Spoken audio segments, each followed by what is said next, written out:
Chairman Cohn, trustees, honored guests, family, friends, and alumni, welcome to the 255th commencement of the University of Pennsylvania.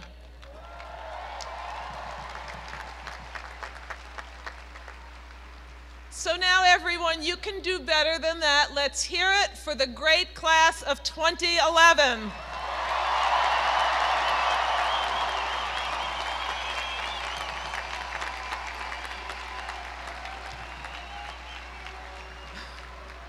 Graduates, you've passed your final exams and you're handed in your dissertations. I heard you survived Walnut Walk.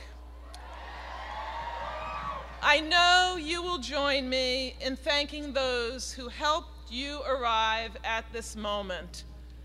First and foremost, your parents and families.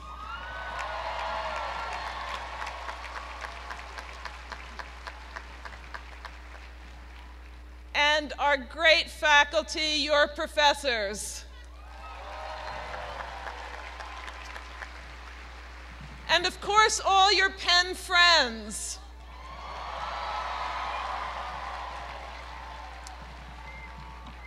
You know that your education doesn't end today. You know there's always more to explore, more to discover, always more to learn. And because I'm a movie buff, because we're inspired by the presence of Denzel Washington,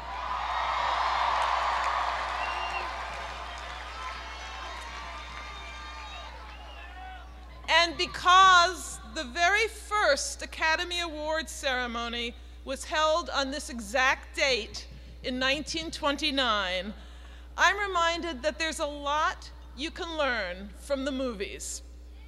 And so, with all due respect to David Letterman, I'd like to share with you the top 10 things you can learn from the favorite movies of this Penn president. Lesson number 10. Early in life, The Wizard of Oz taught me something that I learned when one of my parents died early in life, similarly to our friend Matt Amalfitano, who is here as undergraduate assembly president with his family. The Wizard of Oz taught us both, and should teach you that on life's journey, brains, heart, and courage come in handy. Lesson 9 from Casablanca. I learned that even if Humphrey Bogart never quite said it, dedicating ourselves to a higher purpose and deep loyalties are values we should always treasure. So play it again, Sam. It's still the same old story, a fight for love and glory, a case of do or die. The world will always welcome lovers as time goes by.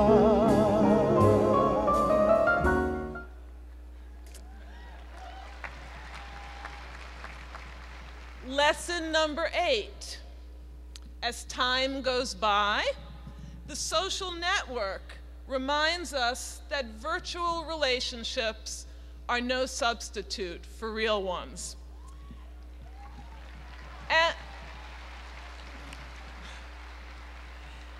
And remember this, nerds can get girls, but not if they are also bleeps. Lesson number 7. True grit shows us that perseverance pays off. Lesson number 6. Avatar teaches us to respect nature and each other. Lesson number 5. Titanic tells us that no ship or scheme or strategy is unsinkable. Lesson number 4, E.T. should remind you to phone home.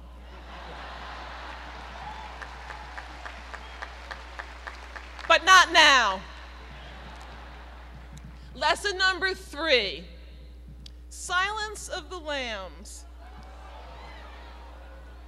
gives a whole new meaning to having an old friend to dinner. Lesson number 2, from Julie and Julia. Despite what the doctors here say, everything really is better with butter. And lesson number 1, lesson number 1 that I've learned from the movies, the King's Speech teaches us to judge individuals not by their rank, but by their merit. And even more strikingly, it's not always the case that what you say is more important than how you say it. Yes,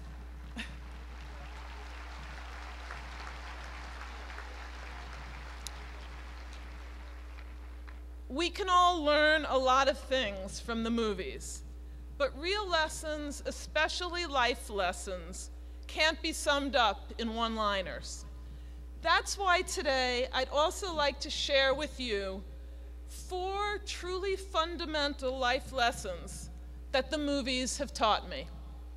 And these aren't just any movies. They are movies that showcase the amazing city and commonwealth that Penn calls home. In the film Philadelphia,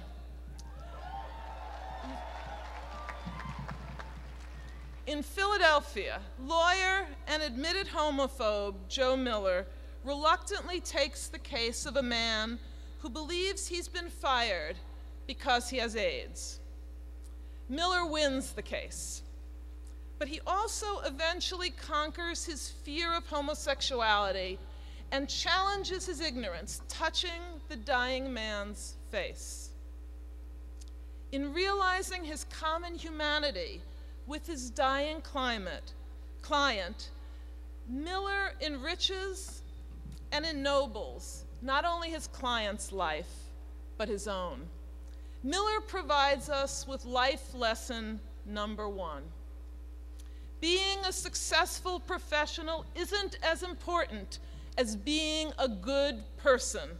We all do best when we use our skills and talents to leave our world a little better than when we found it, to do good when we can, to think not just about what we can earn, but also about what we can contribute.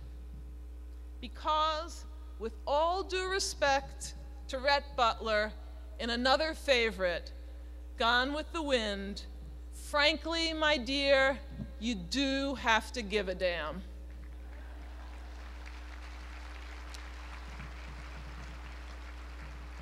If Philadelphia taught us to think of others, a much earlier Hollywood hit taught us to be true to ourselves.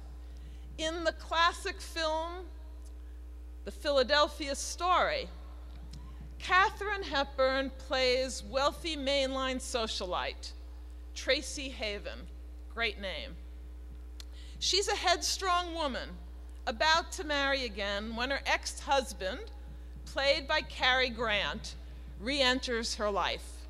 The very day of her wedding, Tracy breaks off her engagement with a guy who goes by the book, but whose character is no match for Cary Grant. It then hits her. All the guests have already arrived. The cake is in place. The champagne has been chilled. For a moment, it appears that her sense of decorum, of doing what's expected of her, is going to triumph. But in the end, Tracy follows her heart and she refuses to walk down the aisle, and of course, Cary Grant is right there, makes his second bid for her hand, and she immediately accepts. And it looks like they will live not at all perfectly, but very happily ever after. Philadelphia Story is a great screwball comedy, but it offers life's lesson number 2. If you want the happy ending, don't try to be perfect, but do follow your heart. And I know that if Penn students have learned anything, it is how far their heart can carry them. You can't listen to what others say you should do, or what society says you must do, or what pessimists say you can't do.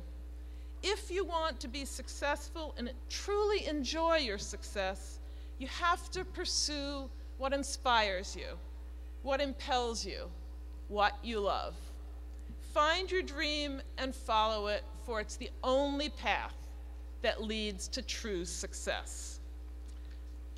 So,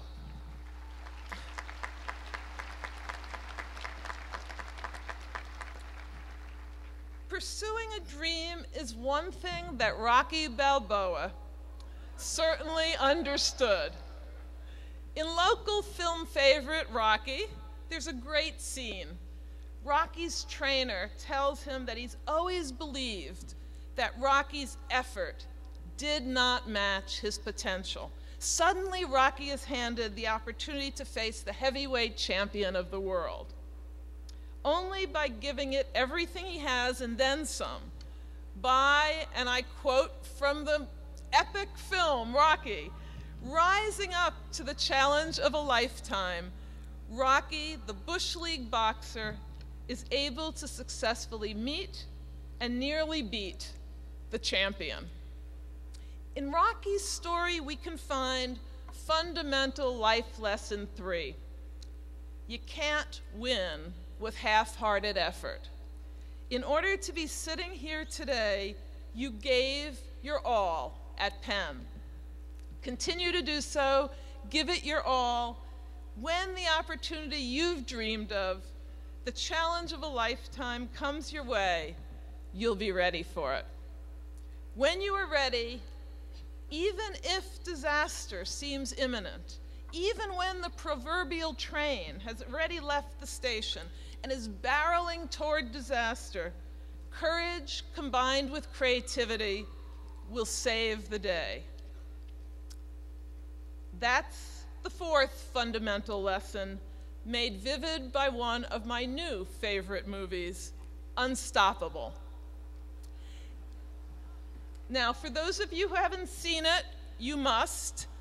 In Unstoppable, an unmanned runaway train with a deadly cargo of toxic chemicals is barreling towards Scranton, Pennsylvania.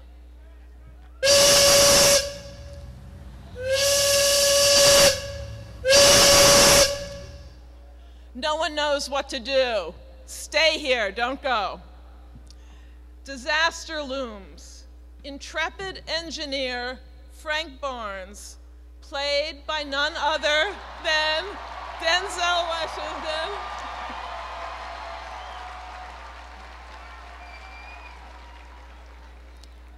Frank Barnes, aka Denzel, is sent to attempt the impossible. He must board the runaway train and stop it. Barnes and a young co-worker manage to get aboard, and through a dazzling combination of valor and vision, they're able to save the city, and of course, the day. If you combine courage with creativity, if you remain determined, then success, however you define it, is unstoppable. My beloved class of 2011, you are also unstoppable.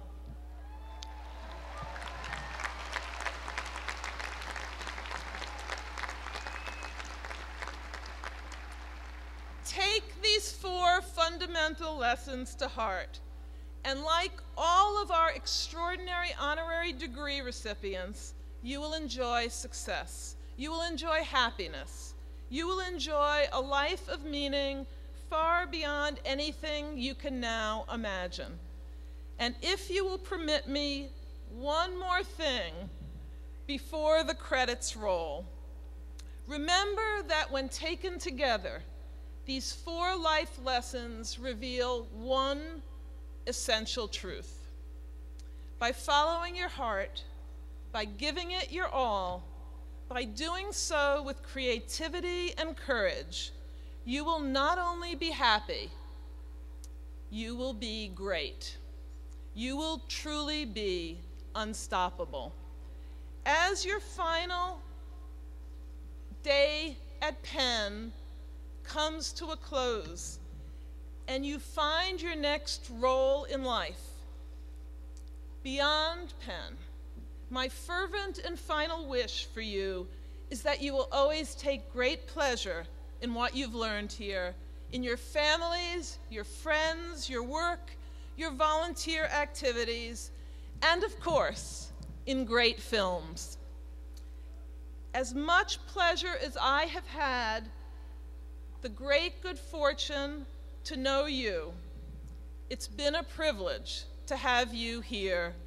Congratulations, and to paraphrase film critic Roger Ebert, I'll see you at the movies and on Locust Walk. Thank you all.